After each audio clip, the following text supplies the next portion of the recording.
Good morning, everyone. Welcome in science class. आज बेटा जो हमारा चैप्टर है, जैसे कि आप सबको पता है, हमारा जो चैप्टर चल रहा है that is chemical reaction and equation. तो आज हम इसका लास्ट पॉइंट करने जा रहे हैं। इससे पहले मैंने आपको केमिकल रिएक्शन एंड इक्वेशन के सभी चीजें बता दी हैं कि सिंगल डिस्प्लेसमेंट, डबल डिस्प्लेसमेंट क्या होता है, ओके, और रिडॉक्स क्या होता है। उसके बाद मैंने आपको कॉम्बिनेशन रिएक्शन और केमिकल रिएक्शन, और जो केमिकल रिएक्शन है उसको पैरेलल कैसे किया जाता है उसके बारे में भी आपको गाइड कर दिया। तो आज हमारा लास्ट चैप्टर है that is oxidation reaction in our daily life. हमारी डेली लाइफ के अंदर ऑक्सीडेशन रिएक्शन कैसे होता है। तो सबसे पहले तो बेटा ऑक्सीडेशन रिएक्शन हमारी डेली लाइफ में और नॉर्मल लाइफ के अंदर होता है, ठीक है। जैसे कि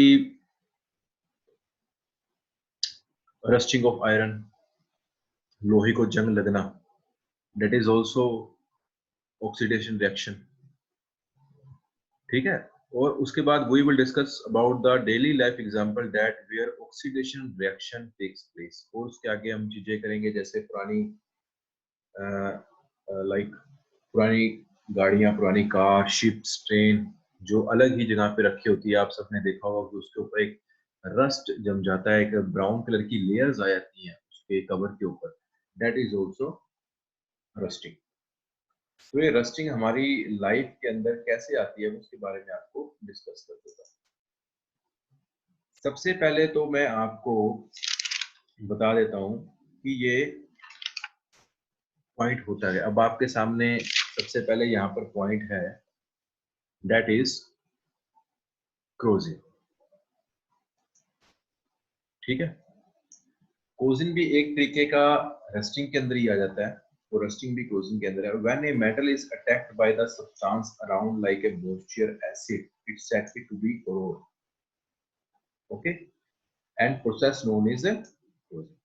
जब भी कोई मेटल एसिड से या मॉइस्चराइज से कांटेक्ट में आता है और उसकी जो शेप है वो बदल जाती है, तो वो क्या कहलाता है, क्रोजिन कहलाता है, ठीक है।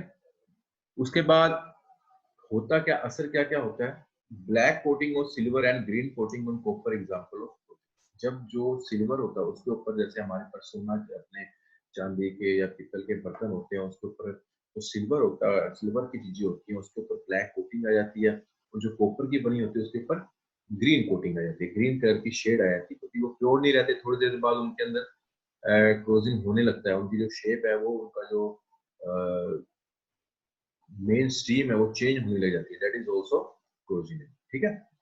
उसके बाद almost every metal is susceptible and degradation, ठीक है।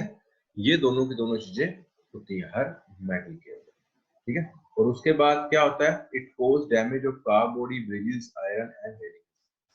और ये सब चीजों से, क्लोजिन से, ये रस्सिंग से क्या होता है, जो हमारे आपने देखा होगा जो रेलवे ब्रिज होते हैं, ठीक है, जो कार होती है, कार की बॉडीज होती हैं, जो कार का मेन अपर पार्ट होता है, जो हमारे ब्रिज होते हैं, पुल होते हैं, वो लोहे के बने होते हैं, that is made from iron. तो उन पे जंग लगना शुरू हो जाता है, तो उनके कारण जो उनकी जो क्वालिटी है वो धीरे धीरे डैमेज होनी शुरू हो जाती है। So that is the main effect of a, ठीक है। उसके बाद अब ये जो क्लोजिंग है वो होने का कारण क्या होता है, ठीक है। जैसे लोहा है, लोहे को रस्टिंग ऑफ आयरन होता है, उसका मेन कारण क्या होता है। जैसे हमने यहाँ पर सबसे मेन पॉइंट दिया हुआ है रस्टिंग ऑफ आयरन, ठीक है। ये सबसे मेन पॉइंट है और सबसे इंपॉर्टेंट, और आपको पता भी होना चाहिए भी रस्टिंग ऑफ आयरन होता क्या है। सबसे पहले हमारे यहाँ पर एग्जाम्पल है रस्टिंग ऑफ आयरन, ठीक है। When iron is exposed to water, air and period of time, it react with oxygen in presence of moisture from the reddish brown chemical compound and known as rust। कि जब भी लोहा जो किसी water से, air से, ठीक है, वाटर से, एयर से, ऑक्सीजन की प्रेजेंस के अंदर या मॉइस्चराइजर्स के कारण आता है, तो उस पे रेडिश कलर की पॉइंट जम जाती है, इसको क्या बोलते हैं, रस्ट, ठीक है। अब ये होता कैसे है केमिकल कोडिंग? सबसे पहले तो हमारे पास OFE ये आयरन हो गया, OS हो गया, ठीक है। उसके बाद O2 ऑक्सीजन पानी, इन तीनों चीजों से मिला तो हमारे पास क्या बन गया, ये 2Fe2O3 4S2, मतलब आयरन हाइड्रोटेड आयरन की थर्ड लेयर बन गई, क्योंकि ये पानी के साथ कॉन्टेक्ट में आ गया, इसलिए हाइड्रेटेड आयरन बन गया। तो ये था रस्टिंग ऑफ आयरन का मेन केमिकल फार्मूला, जो आप सब बच्चों को याद रखिए। अब जो केमिकल फॉर्मूले है कि रस्टिंग ऑफ आयरन हो जाते हैं, लेकिन इसको सबसे पहले बात है इसके अंदर तो क्या क्या लॉस होता है, हमें वो पहले देखना पड़ेगा, ठीक है। अब क्या क्या लॉस होता है? सबसे पहले क्या लॉस होता है? इट मेक्स आयरन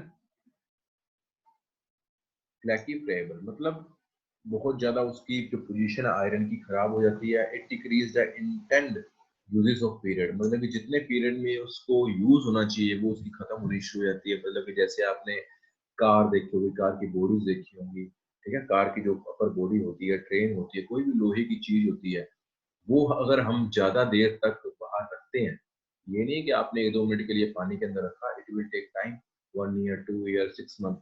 तो अगर उसके हम केयर नहीं करते हैं, और केयर करते भी है लेकिन ये पॉइंट हो जाता है, तो उसके कारण क्या होता है? सबसे पहले तो उसकी फ्लेक्सिबिलिटी है वो कम हो जाती है, जो उसकी जो पावर होती है, लोहे को जब जंग लग जाती है तो उसकी पावर है वो खत्म होनी शुरू हो जाती है, और उसके साथ उसकी जो स्ट्रेंथ होती है वो खत्म हो जाती है। उसके बाद जो उसका टाइम होता है, पीरियड, एक अगर आप नया कोई आयरन स्टफ लेके आए हो, उसकी यूजेस 10-15 साल की है, लेकिन अगर आप उसकी केयर नहीं करते हो, it will contact with moisture and acid और वाटर, सो जो उसका जो पीरियड ऑफ टाइम है यूजेस का, वो क्या हो जाता है? कम होना शुरू हो जाता है, क्योंकि उसकी जो पावर है, क्वालिटी है, वो कम होनी शुरू हो जाती है। तो ये तो है प्रिवेंशन, ठीक है, कारण। अब हम देखते हैं, जैसे example, prevention is better than cure.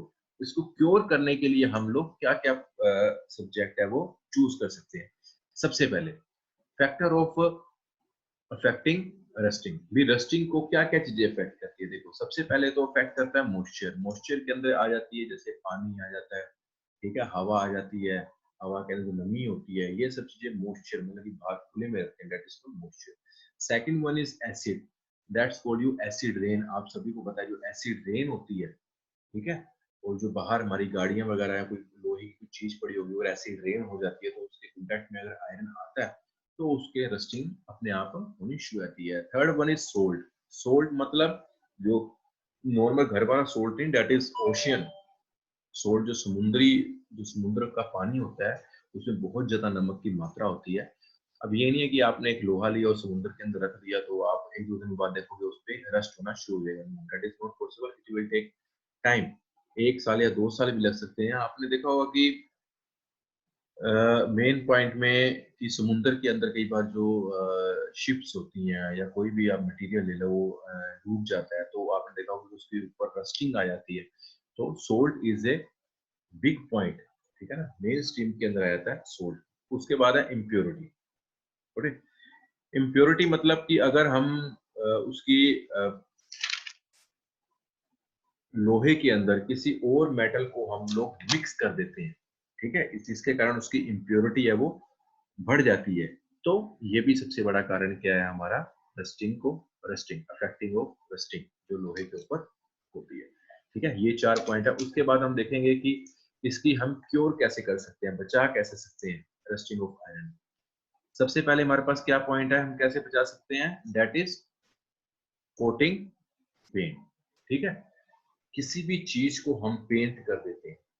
सबसे बड़ी एग्जांपल, जैसे कि मैं यहाँ पर ले लेता हूँ, आप ले सकते हो सबसे बड़ी एग्जांपल, हमारी जो घर की खिड़की, मेन गेट होता है, कार ले लो आप, जो कार पूरी पेंट होती है, ठीक है, शिप्स ले लो आप, वो पेंट होता है। तो ये सब चीजें पेंट होती है, जिसके कारण रस्टिंग ऑफ आयरन को हम काफी हद तक रोक सकते हैं, ठीक है। अब उस पेंट के अंदर होता क्या है? सबसे पहले तो कई पेंट, जिंक ऑक्साइड, ZnO, उसके बाद सिंथेटिक इनऑर्गेनिक ये भी होते हैं, ठीक है, जिंक येलो, ठीक है, जिंक क्रोमेट, ZnCrO4, ये सब केमिकल्स इंक्लूड होते हैं पेंट के अंदर। तो paint is a big point, जिससे आप रस्टिंग को रोक सकते हैं। उसके बाद है applying layer of grease. Grease की जो लेयर है वो अप्लाई कर सकते हो। किस पे कर सकते हो? जहां पर आप, जैसे कि आप समझ सकते हो कि जो मशीनरी होती है, मशीनरी के ऊपर ग्रीस लगाई जाती है ताकि वो खराब ना हो। हमारे दरवाजे होते हैं, घर के डोर्स होते हैं, कि जब उनको खोलते हैं तो चू चू की आवाज आती है ना। सो उसको रोकने के लिए हम उनके जो नट बोल्ट्स होते हैं वहां पर हम ग्रीस कर देते हैं, ठीक है, ताकि उनकी फ्लेक्सिबिलिटी और जो साउंड आ रहा है और जो रस्टिंग का पॉइंट है वो कम होना शुरू हो जाए। ठीक है, उसके बाद थर्ड पॉइंट है इज गैल्वेनाइजेशन। गैल्वेनाइजेशन होता क्या है? मतलब कि एक थिन लेयर किसी ना किसी मेटल की, जैसे कि हम जिंक की नॉन रिएक्टिव मेटल की हम जो लेयर है वो आयरन पे लगा देते हैं। जैसे जिंक की हम लेयर आयरन पे लगा देते हैं तो उसकी जो रस्टिंग, लोहे की जो रस्टिंग जब पॉइंट होता है वो डिक्रीज होना शुरू हो जाता है। अगर हम किसी भी नॉन रिएक्टिव मेटल की लेयर आयरन पे लगा देते हैं तो उसमें जो रिएक्टिव जो मेटल होता है उसकी जो रस्टिंग का जो पॉइंट होता है वो धीरे धीरे लेस होना शुरू हो जाता है। और ये सब चीजें काम आती है, जैसे बकेट होती है हमारी लोहे की बने तो, लेकिन उस पर लेयर चढ़ा देते हैं। रूफ के ऊपर, जो हमारी छतों के ऊपर जो हम पाइप्स डालते हैं, that is also zinc layer, ताकि लोहे को जंग वगैरह ना लगे। ठीक है, तो ये था हमारा प्रिवेंशन, जिससे हम अपने लोहे को, आयरन को रस्टिंग से रोक। उसके बाद हमारा थर्ड और लास्ट हमारा जो मेन पॉइंट आ जाता है, दैट इज रेंसिडिटी। ठीक है, रेंसिडिटी होता क्या है? रेंसिडिटी का हिंदी में मीनिंग आप समझो तो उसे कहते हैं बासा। जब कोई चीज बासी हो जाती है उसको बोलते हैं हम रेंसिड। ठीक है, जैसे कि बेटा हमारे पास यहाँ पे आता है, जैसे कि हम लोग चिप्स वगैरह खाते हैं, चिप्स वगैरह के पैकेट होते हैं, आप उन देखते होंगे कि उसके अंदर की चीजें जो पड़ी हुई है वो खराब नहीं होती। आपने देखा होगा, है ना, वो खराब नहीं होती। चिप्स कुरकुरे के अंदर जो पैकेट के अंदर चीजें होती हैं वो खराब नहीं होती। क्या कारण होता है? जो उनके पैकेट होते हैं, ठीक है, जिस पैकेट के अंदर वो पैक्ड होते हैं उसको ऑक्सीडेशन से बचाने के लिए उसको गैस के अंदर फ्लश किया जाता है। कौन सी गैस होती है? उसको नाइट्रोजन। ठीक है, नाइट्रोजन गैस के अंदर उसको फ्लश किया जाता है ताकि उसको ऑक्सीडेशन से बचाया जा सके। ठीक है, when fats and oil oxidate they become rancid. ठीक है, देयर स्मेल चेंज, उनके स्मेल चेंज होते हैं। Keeping food air tough container prevent rancidity. ठीक है, फूड को हम किसी ना किसी पैकेट के अंदर रखते हैं ताकि डेंसिटी से बचा जा सके। Chips bag are usually flushed with gas like nitrogen prevent of oxidation. Chips के जो पैकेट होते हैं उनको बचाने के लिए नाइट्रोजन गैस के अंदर फ्लश किया जाता है ताकि उसको हम रेंसिडी से, अपने रेंसिडिटी से बचा सके। तो बेटा ये आपका लास्ट टॉपिक था केमिकल रिएक्शन एंड इक्वेशन का। आई होप आप सब बच्चों को समझ आ गया होगा। इसमें जितने भी केमिकल फॉर्मूले हैं, आप 9th और 10th क्लास के स्टूडेंट्स, इसको आप अपनी कॉपी के ऊपर राइट डाउन करके मुझे आप होमवर्क के ऊपर भेज दीजिए मेरे व्हाट्सएप नंबर पे। कल हम नया लेक्चर शुरू करेंगे। आई होप आप सबको ये लेक्चर समझ आ गया होगा। नहीं भी आया हो तो यूट्यूब पे और मैंने आपको भेज रखा है, वहां पर आप इस लेक्चर को दोबारा दे सकते हो। यूट्यूब, अपने यूट्यूब पे M1 मॉडल स्कूल लिख के आप जो मेरे बाकी के लेक्चर्स है वहां पर आप इसको सर्च कर सकते हैं। ठीक है, और पूरा का पूरा लेक्चर दोबारा से देख सकते हैं। तो कल हम नया चैप्टर स्टार्ट करेंगे। सभी बच्चों ने इन स्लाइड्स के जितने भी केमिकल फॉर्मूले हैं अपनी होमवर्क कॉपीज के ऊपर राइट डाउन कर लेंगे। Thank you.